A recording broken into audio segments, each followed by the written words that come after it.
स्वागत है तमाम दर्शकों का SI91 न्यूज़ में। मैं आपका मेज़बान आबिद हुसैन इनामदार।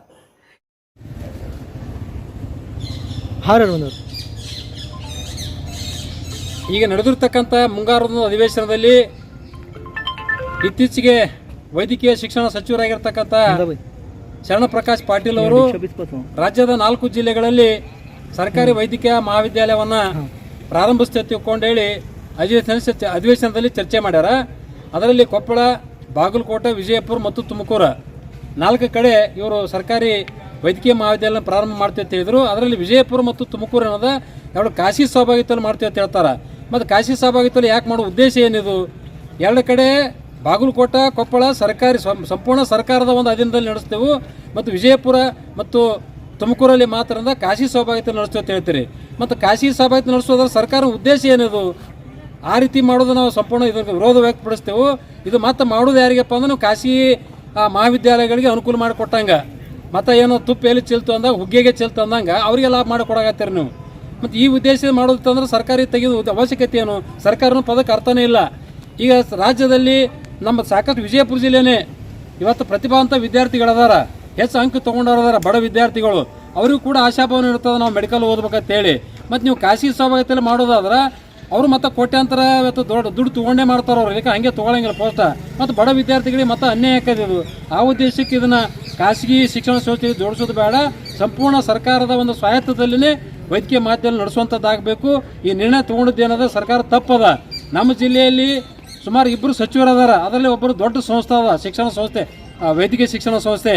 ಅವರು ಒಂದು ಲಾಬಿಗೆ ಮಣದ ಕಿಸಿಂದ ಇದು ಈ ಒಂದು ನಿರ್ಣಯ ತೊಗೊಂಡಂತ ನಮಗೆ ಒಂದು ಗುಮಾನಿ ಅದ. ಇದು ಯಾವ ಕಾರಣಕ್ಕೂ ಖಾಸಗಿ ಶಿಕ್ಷಣ ಸಂಸ್ಥೆಯೊಂದಿಗೆ ಹೊಂದಾಣಿಕೆ ಮಾಡ್ಕೊಂಡು ಮಾಡುವಂಥದ್ದಾಗಬಾರ್ದು. ಸಂಪೂರ್ಣ ನೀವು ಸರ್ಕಾರದ ಒಂದು ಸ್ವಾಯತ್ತದಲ್ಲೇ ನಡೆಸ್ಕೊಂಡು ಹೋಗೋದಾದ್ರೆ ಅದನ್ನು ಮುಂದುವರ್ಸೋಂಥ ಕೆಲಸ ಮಾಡಿರಿ, ಇಲ್ಲದ ಅದನ್ನು ಕೈನೇ ಬಿಟ್ಟುಬಿಡ್ರಿ. ಯಾಕೆ ನಮ್ಮ ಜಿಲ್ಲೆಯಲ್ಲಿ ಯಾರು ಹೇಳೋರು ಕೇಳೋರು ಇಲ್ಲಂಥ ಪರಿಸ್ಥಿತಿ ಆಗ್ಯದ. 8 ಜನ ಶಾಸಕರು, ಅದರಲ್ಲಿ 2 ಸಚಿವರು ಅದೀರಿ, ಮತ್ತು ಅದೇ ಪಕ್ಷದವ್ರು ಅದೀರಿ, ವಿರೋಧ ಪಕ್ಷದವರು 2 ಅದಾರ. ಅವರು ಸತ್ಯ ಅದನ್ನು ವಿರೋಧ ಮಾಡಿಲ್ಲ, ಸುಮ್ಮನೆ ಕೂತ್ಕೊಂಡಾರ ಮೂಕ ಪಕ್ಷದಂತೆ. ಮತ್ತು ಆ ರೀತಿ ಆದರೆ ನಮ್ಮ ಜಿಲ್ಲೆಯ ಒಂದು ಪ್ರತಿಭಾವಂತ ವಿದ್ಯಾರ್ಥಿಗಳಿಗೆ ಇದು ಮತ್ತು ಅನ್ಯಾಯ ಆಗ್ತದೆ. ಆ ಕಾರಣಕ್ಕಾಗಿ ಇದು ಯಾವ ಕಾಲಕ್ಕೂ ಆ ಖಾಸಗಿ ಸಹಭಾಗಿತ್ವದಲ್ಲಿ ವೈದ್ಯಕೀಯ ಮಹಾವಿದ್ಯಾಲಯ ಪ್ರಾರಂಭ ಮಾಡಬಾರ್ದು.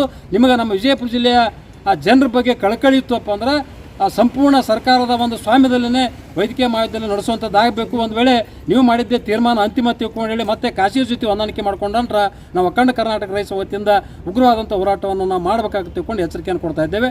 ಅರವಿಂದ್ ಕುಲಕರ್ಣಿ, ಒಂದು ನಿಮಿಷ, ನೀವು ಹೇಳ್ತಾ ಇದ್ರಿ ಅಲ್ಲಿ ಶಾಸಕರು ಇದ್ದು ಸಚಿವರು ಇದ್ದು ಯಾಕೆ ಧ್ವನಿ ಅಂತ. ಯತ್ನಾಳ್ ಅವರು ಏನು ಮಾಡ್ತಾ ಇದ್ದಾರೆ ಒಂದು ಪ್ರಶ್ನೆ ಬರ್ತದೆ. ಈಗ ನಗರದಲ್ಲಿ ಇದು ಆಗ್ತಾ ಇದೆ, ಈಗ ಮೆಡಿಕಲ್ ಕಾಲೇಜ್ ಆಗ್ಬೇಕಂದ್ರೆ ನಗರದಲ್ಲಿ ಆಗ್ತಾವೆ, ಇಡೀ ಜಿಲ್ಲೆಯಿಂದ ನಗರದಲ್ಲಿ ಆಗ್ತಾವೆ. ಇದು ಅವ್ರು ಯಾಕೆ ಸುಮ್ ಕೂತಿದ್ದಾರೆ? ಅವರು ಈಗ ವಿರೋಧ ಪಕ್ಷದಲ್ಲಿದ್ದಾರೆ, ಅವರಿಗೆ ಅಧಿಕಾರ ಅದ, ಬೇಕಾದಂಗೆ ಕೇಳಕ್ಕೆ ಒಂದು ಹಕ್ಕದ. ಅವ್ರಿಗೆ ಅವ್ರದ್ದು ಪ್ರತಿಭಟನೆ ಮಾಡಬೇಕಾಗಿತ್ತು. ಮತ್ತು ಆ ಸಂದರ್ಭದ ಅಧಿವೇಶನದ ಇದ್ರು ಏನೋ ನಿದ್ಯಾಗ ಜಾರಿದ್ರು ಅದು ನಮಗೆ ಗೊತ್ತಿಲ್ಲ. ಅನವಶ್ಯಕವಾಗಿ ಗಲಾಟೆ ಮಾಡ್ತಾರೆ. ಇಂಥದ್ದು ಗಂಭೀರವಾಗಿರ್ತಕ್ಕಂಥ ವಿಷಯ ಇದು.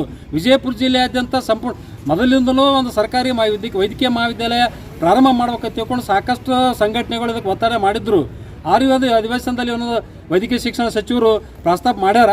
ಆದ್ರೆ ಇದು ಖಾಸಗಿ ಸಹಭಾಗಿತ್ವದಲ್ಲಿ ಮಾಡ್ತಾರಂತಕ್ಕಂಥದ್ದು ಅದು ಅಧಿವೇಶನದ ಚರ್ಚೆಗೆ ಬಂದಾಗ ವಿರೋಧ ಪಕ್ಷದವರು JDSನ ಒಬ್ಬರು ಶಾಸಕರು ಅದಾರ, ದೇವರಿಪ್ರಿಯ ಅವರು, ಮತ್ತು BJP ನಗರ ಶಾಸಕರು BJP ಅವರು ಅದಾರ. ಮತ್ತು ಇವರೆಲ್ಲ ವಿರೋಧ ವ್ಯಕ್ತಪಡಿಸಬೇಕಾಗಿತ್ತು. ವಿಜಯಪುರ ಜಿಲ್ಲೆ ಅನ್ಯಾಯ ಮಾಡಕತ್ತೀರಿ. ಒಟ್ಟು ಉಳಿದೇನದ 2 ಕಡೆ ಸಂಪೂರ್ಣ ಸರ್ಕಾರಿ ಸ್ವಾಮ್ಯದ ನಡೆಸ್ತೀರಿ. ಆದ್ರೆ ವಿಜಯಪುರ ಜಿಲ್ಲೆ ಯಾಕೆ ನೀವು ಖಾಸಗಿ ಸಹಭಾಗಿತ್ವ ನಡೆಸ್ತೀರಿ? ಇದು ಆಗಬಾರದು ತಿಳ್ಕೊಂಡು ವಿರೋಧ ವ್ಯಕ್ತಪಡಿಸಬೇಕಾಗಿತ್ತು.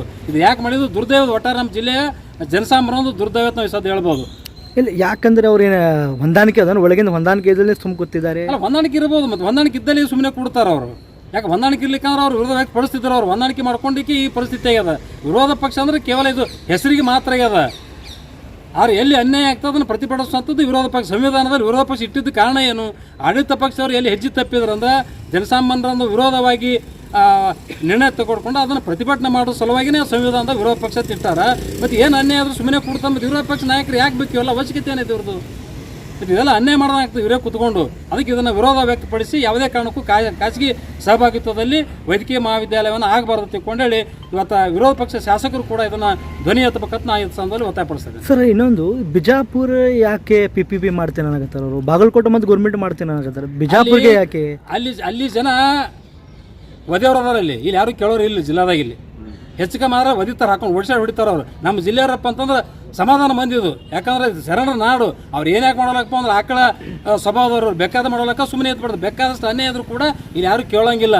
ಅದೇ ಬಾಗಲಕೋಟೆಗಳು ಸ್ಟ್ರಾಂಗ್ ಅದಾರ, ಆ ಕಡೆ ಮಂದಿನೂ ಸ್ಟ್ರಾಂಗ್ ಅದಾರ. ಆ ಭಾಗದ MLAಗಳು ಕೂಡ ಸ್ವಲ್ಪ ಮುತುವರ್ಜಿ ವಹಿಸ್ತಾರೆ. ಆ ಭಾಗದ ಜನರ ಮೇಲೆ ಕಳ್ಕಳಿ ಬಾಳದವ್ರಿಗೆ. ಇಲ್ಲಿ ಏನಿಲ್ಲ, ಎಲ್ಲ 8 ಮಂದಿ MLA ಅಂದ್ರೆ ಒಟ್ರು ನರಸತ್ತವ್ರು ಅದಾರ. ಅದಕ್ಕಾಗಿ ಯಾರು ಕೇಳೋ ಇಲ್ಲ ಅಂತ ಆಗ್ಯಾರ ಪರಿಸ್ಥಿತಿ. ಉಸ್ತುವಾರಿ ಸಚಿವರು ಅದೇ ಸರ್ಕಾರದವ್ರು ಅದಾರ. ಅವ್ರದ್ದು ದೊಡ್ಡ ಸಂಸ್ಥೆ ಅದ, ಅವರೇ ಲಾಬಿ ಮಾಡಕತ್ತಾರೆ ಇದಾರೆ. ಅವ್ನು ತಮಗೆ ಅನುಕೂಲ ಆಗ್ತಂತೇಳಿ.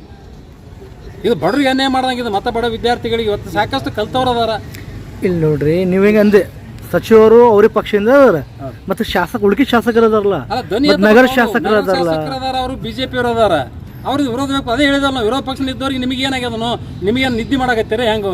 ಇದನ್ನ ಯಾಕೆ ನೀವು ಪ್ರತಿಭಟನೆ ಮಾಡಂಗಿಲ್ಲ? BJPಗೆ ಇವತ್ತು ಅನ್ಯಾಯ ಆಗ್ತದಪ್ಪ ಅಂದ್ರೆ ನೀವು ಸುಮ್ಮನೆ ಕುಂದ್ರ ಉದ್ದೇಶ ಏನು? ಮತ್ತು ವಿರೋಧ ಪಕ್ಷದ ಅರ್ಥ ಏನು ನೀವು? ಮತ್ತು ಯಾವುದಕ್ಕೂ ನೀವು ವಿರೋಧ ಮಾಡಂಗಿಲ್ಲ ಅಂತಂದ್ರೆ ಇದು ನಮ್ಗೆ ಅನ್ಯಾಯ, ನೀವೇ ಕೂತ್ಕೊಂಡು ಅನ್ಯಾಯ ಮಾಡ್ದಂಗೆ ಆಗ್ತದಲ್ಲ. ಇದನ್ನು ಪ್ರತಿಭಟನೆ ಮಾಡಿ ಯಾವುದೇ ಕಾರಣಕ್ಕೂ ಖಾಸಗಿ ಸಹಭಾಗಿತ್ವದಲ್ಲಿ ಆಗಬಾರ್ದು. ಸಂಪೂರ್ಣ ಸರ್ಕಾರದ ಸ್ವಾಮ್ಯತೆಯೊಳಗೆ ವೈದ್ಯಕೀಯ ಮಹಾವಿದ್ಯಾಲಯ ಪ್ರಾರಂಭ ಮಾಡೋಕೆ ಅಲ್ಲಿ ಅಧಿವೇಶನದಾಗ ವಿರೋಧ ವ್ಯಕ್ತಪಡಿಸಿ ಪ್ರತಿಭಟನೆ ಮಾಡಬೇಕಾಗಿತ್ತು ಶಾಸಕರು. ಅದನ್ನು ಮಾಡಿದ್ರೆ ಕೂತಾರಪ್ಪ, ಇವರು ಕೂಡ ವಿರೋಧಿಗಳಂತ ಹೇಳ್ಬೇಕಾಗ್ತದೆ. ಸರ್, ಇನ್ನೊಂದು ಇದು PPP ಮತ್ತು ಗೌರ್ಮೆಂಟು, ಇದು ಏನು ಡಿಫ್ರೆನ್ಸ್ ಜನರಿಗೆ ಸ್ವಲ್ಪ ಅರ್ಥ ಮಾಡಲ್ಲ. ಸರ್ಕಾರಿ ಆಯ್ತು ಅಂತಂದ್ರೆ ಬಡ ವಿದ್ಯಾರ್ಥಿಗಳಿಗೆ ಯಾವುದೇ ರೀತಿ ಆರ್ಥಿಕವಾಗಿ ಹೊರೆಯಾಗಂಗಿಲ್ಲ. ಅವ್ರ ವಿದ್ಯಾರ್ಥಿ ಮೇಲಿಂದ ನೇರವಾಗಿ ಸರ್ಕಾರ ಅವ್ರನ್ನ ಭರ್ತಿ ಮಾಡ್ಕೋತಾರೆ.